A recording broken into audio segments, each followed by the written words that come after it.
So మార్నింగే నేను ఒక వీడియో చూసాను. ఆంధ్రప్రదేశ్‌లోని రఘు ఇంజినీరింగ్ కళాశాలలో ఒక టీచర్‌ని విద్యార్థి ఫోన్ ఇవ్వమని అడిగింది. అంటే ఫోన్ ఈ అమ్మాయి స్కూల్‌కి తీసుకెళ్ళింది.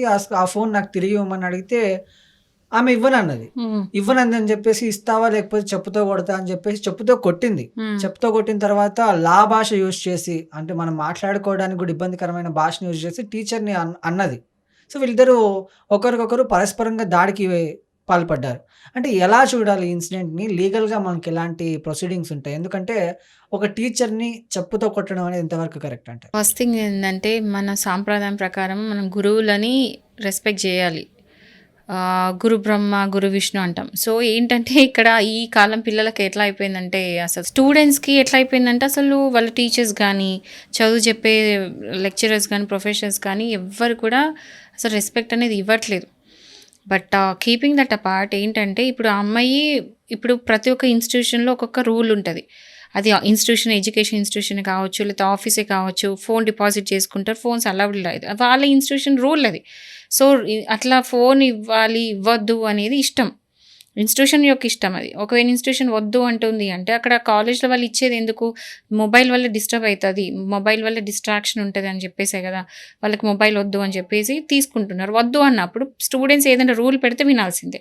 అది వాళ్ళ కాలేజ్ ఇష్టం. అది కూడా మనం ఎందుకు చేస్తారు? వెల్‌ఫేర్ ఆఫ్ ద స్టూడెంట్ కోసమే ఇన్‌స్టిట్యూషన్ అనేది పెడతారు. But coming to this incident ఏంటంటే, మరి చెప్పు తీసుకొని కొట్టిన ఆ వీడియో నేను చూసాను. చెప్పు తీసుకొని కొట్టడం ఇదంతా కూడా యాక్చువల్లీ ఆమె మీద కేస్ అవుతది. ఎందుకంటే ఆమె మేజర్ కాబట్టి, ఒక ఇంజినీరింగ్ కాలేజ్ స్టూడెంట్ అంటున్నారు కాబట్టి ఖచ్చితంగా మేజర్ అయి ఉంటది. సో, సెక్షన్స్ 323, 352, 355, 506, 509 ఈ ఐపీసీ ఇవన్నీ కూడా ఏందంటే ఇన్సల్టింగ్, క్రిమినల్ ఇంటిమిడేషన్ ఇవన్నీ సెక్షన్స్ కూడా అట్రాక్ట్ అయితాయి. బట్ ఇక్కడ మనం టీచర్ తప్పు కూడా చూసుకోవాలంటారుగా. టీచర్ తప్పేముందండి అక్కడ? ఫోన్ తీసుకుంది. నా ఫోన్ నాకివ్వమంటే తిరిగివ్వలేదు. ఇప్పుడు వాళ్ళ ఇన్‌స్టిట్యూషన్ రూల్స్ ఏంటంటే, అక్కడ ఫోన్ అలౌడ్ గాదు. ఆ అమ్మాయి ఫోన్ అలౌడ్ కాదన్నప్పుడు మొబైల్ తీసుకోవడమే తప్పు ఫస్ట్ థింగ్. సెకండ్, మొబైల్ తీసుకోవడానికి కారణాలేంటి అనేది అక్కడ చూడాలి. ఆ అమ్మాయి ఏం చూస్తుంటే తీసుకున్నారు? ఏ సందర్భంలో తీసుకున్నారు? మొబైల్ ఎందుకు తీసుకున్నారు? రీజన్స్ పక్కన పెట్టండి. మొబైల్ తీసుకున్నది ఇక్కడ we are not even talking. ఈ మొబైల్ తీసుకుందా? లేతే ఈమెను తిట్టిందా? ఆమెను తిట్టిందా? మనము ఆ ఇన్సిడెంట్ పక్కన పెడితే ఆ అమ్మాయి కొట్టింది కేస్ అవుతది.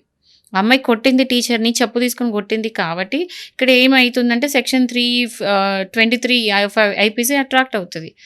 ఎట్ ద సేమ్ టైమ్ నేను చెప్పిన సెక్షన్స్ ఏవైతే ఉన్నాయో 352, 355, 506, 504 ఆఫ్ ఐపీసీ అన్నీ కూడా అట్రాక్ట్ అవుతాయి. సో, దాని ప్రకారం ఏందంటే, ఆ అమ్మాయికి పనిష్మెంట్ పడే ఛాన్సెస్ ఉన్నాయి కదా! కేస్ అయినట్టే కదా! మొబైల్ తీసుకుందా, ఏం తీసుకుందా పక్కన పెడితే ఆ అమ్మాయి మీద అయితే కేస్ అయినట్టే. సో, టీచర్‌ది గూడా ఇందులో తప్పుందని మనం చూసుకోవచ్చు. ఎందుకంటే, ఫోను అడిగినప్పుడు ఇచ్చేస్తే అయిపోతుండే గదా! ఆమె ఏదైతే నేనిస్తావా, కొడతావా అని మీదకెళ్ళినప్పుడు ఇచ్చేయాల్సింది ఫోను. ఫోన్ ఇచ్చేయాల్సింది ఇవ్వలేదు అంటే అక్కడ ఇన్సిడెంట్‌లో ఏమైందో మీరు లేరు, నేను లేరు కాబట్టి మనం మాట్లాడి వేస్ట్. But okay. అక్కడ ఏం ఇన్సిడెంట్ అయిందని పక్క పెడితే ఈమె ఏమి కూడా ఫిజికల్‌గా ఆమె మీద ఏమి అటాక్ చేయల. కానీ స్టూడెంట్ మాత్రం టీచర్ మీద ఫిజికల్ అటాక్ చేసింది కాబట్టి ఇక్కడ కేస్ అయితుంది. సో, ఇప్పుడు ఒకవేళ టీచర్ ఎళ్లి పోలీస్ కంప్లెయింట్ పెడితే ఆ అమ్మాయి మీద కేస్ అవుతది. సో, ఈ సెక్షన్స్ అట్రాక్ట్ అయ్యి ఏ పనిష్మెంట్ ఇవ్వాలో ఆ అమ్మాయికి ఆ పనిష్మెంట్ ఇస్తారు. ఆ అమ్మాయా లేదా స్టూడెంటా అనేది కన్సిడర్ చేయకుండా కొట్టినందుకు కేస్ గనుక టీచర్ ఎళ్లి ఫైల్ చేస్తే, ఎందుకంటే ఇంకోటి ఇక్కడ ఎవిడెన్స్ ప్రాపర్‌గా ఉంది. రికార్డెడ్ కాబట్టి సెక్షన్ 67 ఆఫ్ ఐటీ యాక్ట్ ప్రకారం కూడా ప్రాపర్ ఎవిడెన్స్ ఉంది కాబట్టి ఆ అమ్మాయికి శిక్ష పడే అవకాశాలు 100% ఉన్నాయి. ఒకవేళ శిక్ష అంటూ పడితే ఎన్ని ఇయర్స్ ఉంటుందండి?